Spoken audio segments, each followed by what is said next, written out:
Jadi dari kemarin kan kita udah banyak tuh ngomongin hal receh yang menjadi penghambat kemajuan bangsa. Sekarang waktunya kita belajar nih. Ada satu negara kecil, negara yang gak punya sumber daya alam, penduduknya juga dikit, bahkan jauh lebih sedikit kalau dibandingin sama jumlah penduduk di Jakarta. Tapi yang kerennya adalah negara ini bisa bangkit dari kekacauan di masa lalu dan menjadi salah satu negara paling makmur dengan ekonomi yang sangat diperhitungkan di dunia. Ya bener banget, kita bakal bahas negara tetangga kita, Singapura. Kita bakal belajar nih bagaimana Singapura bangkit dari kekacauan. Kita bakal cari tahu bagaimana cara mereka membangun negara yang kecil dan miskin menjadi negara kaya raya. So, simak sampai habis dan di akhir video nanti tulis pendapat lo di kolom komentar. Jadi sebenarnya nih ya, Singapura tuh lahir dari sebuah kekacauan. Beda sama negara kita yang kemerdekaannya harus melawan berbagai pihak. Singapura ini adalah wilayah yang diusir atau istilah kasarnya ya buangan gitulah ya. Tahun 1965, Singapura terpaksa merdeka dari Malaysia. Bukan karena mereka pengen merdeka sendiri, bukan. Tapi karena mereka diusir. Mereka tuh dibuang sama Malaysia. Alasannya pada saat itu banyak terjadi permasalahan politik, ekonomi, dan berbagai masalah lainnya antara pihak Singapura dan Malaysia. Sehingga Singapura dan Malaysia tuh memutuskan untuk berpisah gitu. Dan di awal kemerdekaan Singapura, banyak nih pihak-pihak yang meragukan Singapura ini akan bertahan sebagai sebuah negara. Seperti yang ditulis oleh Devin Zugel dalam karyanya. Dia tuh bilang gini, hanya sedikit yang mengira Singapura akan bertahan hidup ketika menjadi negara merdeka pada tahun 1965. Negara itu adalah pulau kecil yang miskin dengan populasi imigran baru yang beragam. Mereka punya sedikit sejarah bersama dan tidak memiliki sumber daya alam. Bahkan Lee Kuan Yew yang merupakan Perdana Menteri pertama Singapura, beliau tuh sampai nangis di TV pada saat mengumumkan perceraiannya dengan Malaysia. Beliau nangis dan ngomong bahwa ini adalah hari paling gelap dalam sejarah. Ya lu bayangin aja, Singapura tuh bener-bener gak punya apa-apa. Luas wilayahnya tuh bahkan masih kalah luas sama Jawa Barat. Luas negara ini cuma 728 km. Kalau dibandingin sama Jakarta ya lebih luas dikit lah. Lu bayangin sekecil apa negara ini dan semiskin apa negara ini di zaman itu. Jadi ya Singapura tuh gak punya sumber daya alam yang banyak kayak negara kita. Mereka cuma punya timah yang itu pun gak banyak, bener-bener dikit. Beneran gak ada apa-apanya kalau dibandingin sama sumber daya alam kita. Belum lagi penduduknya pada saat itu masih banyak yang belum terdidik. Di tahun 1965, separuh dari penduduk Singapura tuh masih buta huruf. Kebanyakan penduduknya masih gak bisa baca, gak bisa nulis, dan masih banyak permasalahan lainnya gitu. Ya menurut gue wajar gitu kalau Perdana Menteri Singapura sampai nangis. Intinya mereka bercerai sama Malaysia dengan keadaan yang sangat kacau, dengan keadaan yang miskin dan penduduknya masih pada bodoh gitu. Nah dengan keadaan yang kacau ini, pemerintah Singapura yang pada saat itu dipimpin oleh Pak Lee ini punya rencana yang banyak pengamat di tahun tersebut menganggapnya cuma mimpi. Perdana Menteri Lee dan timnya ini tuh nggak nyerah gitu aja. Walaupun mereka nggak punya apa-apa, tapi mereka berani menyusun visi misi yang bisa gue bilang sih ini rada edan gitu. Jadi Perdana Menteri Lee ingin menjadikan Singapura menjadi Swissnya Asia. Ya kalau dilihat dari kondisi pada saat itu kan ini ide yang bisa dibilang edan gitu loh. Nah dengan keadaan negaranya yang nggak punya sumber daya alam, Singapura mulai membangun negaranya dengan membenahi hal basic. Hal pertama yang mereka lakukan adalah membenahi sistem pendidikan.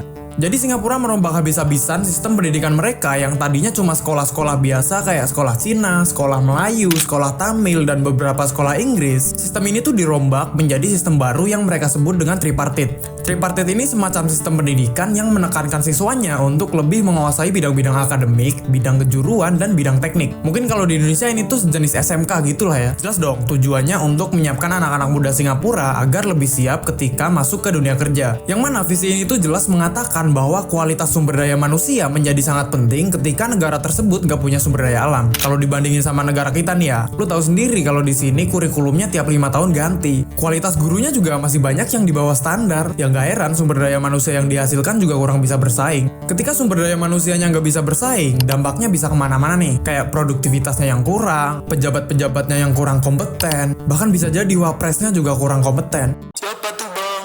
Ya udah tahu, tanya. Setelah membenahi sistem pendidikan, langkah selanjutnya mereka mulai membangun infrastruktur dasar seperti pembangunan rumah-rumah murah untuk rakyat, pembangunan transportasi umum, pembangunan pelabuhan, peningkatan jaringan listrik, pembangunan fasilitas publik, dan sebagainya. Jadi mereka tuh benar-benar mengeksekusi visi misi mereka dengan baik gitu loh. Hal-hal dasar yang bisa menunjang perekonomian negara tuh benar-benar diprioritasin. Mereka benar-benar fokusin duit yang seadanya itu untuk investasi di bidang yang bisa memberikan dampak positif di masa depan kayak pendidikan dan infrastruktur tadi. Kalau di di Indo gimana bang? Ya kalau di Indo sih nggak penting bangun sekolah, nggak penting bangun rumah murah, nggak penting bangun trotoar, nggak penting bangun fasilitas publik, yang penting bansos. Kita butuh bansos. Selain itu, mereka juga sangat concern dalam pemberantasan korupsi. Dari beberapa jurnal yang gue baca, penindakan tindak pidana korupsi di sana tuh benar-benar cepet, tegas, dan efisien gitu. Jadi ini tuh bikin orang yang korupsi di sana bisa cepet dihukum dengan hukuman yang setimpal. Beda sama Wakanda nih. Kalau di Wakanda kan biasanya ada tuh lobby-lobby politik dulu, suap sana sini. Dramanya juga bisa ngalahin drama Korea. Pengadilannya juga terkesan lama dan bertele-tele gitu. Ya ini kan salah satu bentuk lemahnya penegakan hukum tindak pidana korupsi di Wakanda. Bahkan nggak cuma korupsi, nepotisme di Wakanda juga masih nggak ketolong sampai sekarang. Sampai ke level wapres juga masih pakai orang dalam. Lu bayangin. Ya ini kan sebuah prestasi yang bahkan negara maju pun nggak bakalan punya gitu loh. Good job, prestasi. Pemerintah Singapura juga pinter nih dalam hal memanfaatkan lokasinya yang strategis di sektor perdagangan internasional. Hal ini bisa dibuktikan dengan padatnya aktivitas pelabuhan yang ada di Singapura. Pelabuhan di sana tuh bisa melayani ribuan kapal setiap tahunnya. Ya ini kan jelas memberikan keuntungan ekonomi yang sangat besar bagi Singapura itu sendiri gitu. Kemudian sumber pendapatan mereka juga ditopang dari aktivitas ekspor impor yang sangat efektif nih. Yang mana dalam praktiknya mereka ini impor bahan-bahan mentah dari negara lain, kemudian diolah menjadi barang jadi, lalu diekspor kembali dengan harga yang lebih mahal. Harga yang lebih tinggi gitu. Oh iya, temen gue orang Singapura juga pernah cerita nih, kalau mereka tuh banyak ngambilin baju-baju dari Bandung atau daerah lain di Indonesia. Kemudian baju tersebut di rebranding atau diolah kembali dan dijual ke berbagai negara lain dengan harga yang lebih tinggi. Ya sekali lagi, ini kan bukti bahwa investasi sumber daya manusia yang dilakukan oleh pemerintah Singapura tadi tuh benar-benar berhasil menghasilkan manusia-manusia yang berkualitas gitu loh. Hal ini jelas beda sama negara kita yang kebanyakan masih jualan barang mentah. Jadi nilai jual produk ekspor kita masih tergolong rendah. Alasannya ya nggak lain dan gak bukan, kita masih belum punya teknologi dan sumber daya manusia yang mumpuni untuk mengolah bahan-bahan mentah tersebut. Bahkan sumber daya alam kita tuh masih banyak yang dikelola sama orang luar. Ya ini kan jelas sebuah kerugian yang sangat fatal gitu. Lu bayangin kalau sumber daya alam Indonesia bisa kita kelola sendiri. Lu bayangin semaju apa negara kita.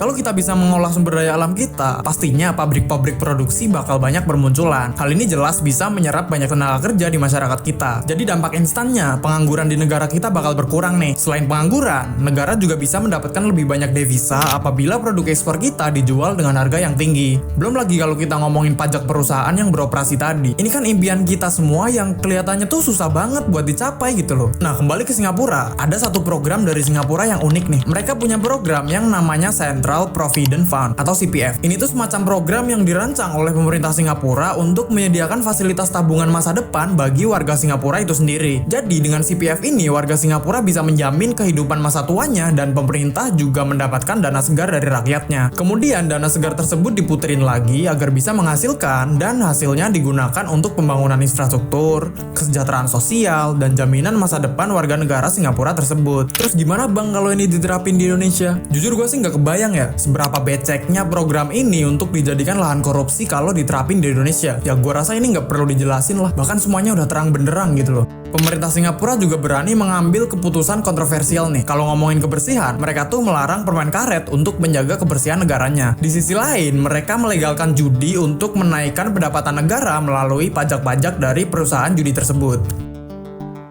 Nah, dari berbagai program pembangunan tadi, hasilnya dalam 50 tahun, Singapura berubah dari negara miskin dan kacau menjadi salah satu negara terkaya di dunia dengan perekonomian yang diperhitungkan di dunia. PDB per kapita mereka naik nih, dari 500 USD di tahun 1965 menjadi 72.000 USD di tahun 2022. Ya, ini kan gak lain dan gak bukan adalah hasil dari investasi sumber daya manusia di masa lalu, serta dibarengi dengan kesadaran masyarakat maupun pejabatnya terkait pencegahan korupsi dan berbagai disiplin lainnya gitu. Nah, ketika Singapura udah sukses, ketika Singapura udah kaya raya, ketika Singapura udah maju, apakah Singapura berhenti sampai di situ? Oh enggak, mereka terus berinovasi, mereka terus tumbuh menjadi negara yang lebih maju, bahkan menjadi salah satu negara termaju di dunia. Sekarang mereka lagi gencar-gencarnya nih bangun Smart Nation. Ini tuh semacam penerapan teknologi canggih ke semua aspek kehidupan, dari transportasi sampai pelayanan publik. Semuanya tuh dirancang pakai sistem dan teknologi yang canggih. Jadi kalau kita ringkas nih ya, kunci sukses Singapura itu dimulai dari visi yang jelas, eksekusi yang cepat dan efisien, efisien, serta adaptasi yang gak pernah berhenti. Mereka membuktikan kalau negara kecil bisa jadi raksasa ekonomi asalkan punya strategi jitu dan disiplin tinggi di berbagai aspek kehidupan. Dan kalau kita ngomongin kemajuan suatu negara, tentu tiap negara punya cara dan strateginya masing-masing. Strategi yang diterapkan Singapura mungkin berhasil diterapkan di sana, tapi kalau diterapkan di Indonesia ini tuh belum tentu berhasil, karena ya tiap negara punya karakteristik yang berbeda-beda. Program yang diterapkan juga harus menyesuaikan dengan kondisi di masing-masing negara tersebut. Contohnya nih, Singapura bisa legalin judi, tapi kalau diterapin di Indonesia, ini kan jelas nggak sesuai dengan kondisi demografi masyarakat kita dan nggak sesuai sama nilai luhur bangsa kita gitu. Lo bayangin kalau kita legalin judi, seberapa besar demonya? Gue sih yakin demonya bakal nyampe ratusan jilid. Buku IPS di sekolah lo tuh bisa kalah. Gue juga bakal kontra sih. Toh masih banyak kok cara lain yang sesuai dengan identitas bangsa kita.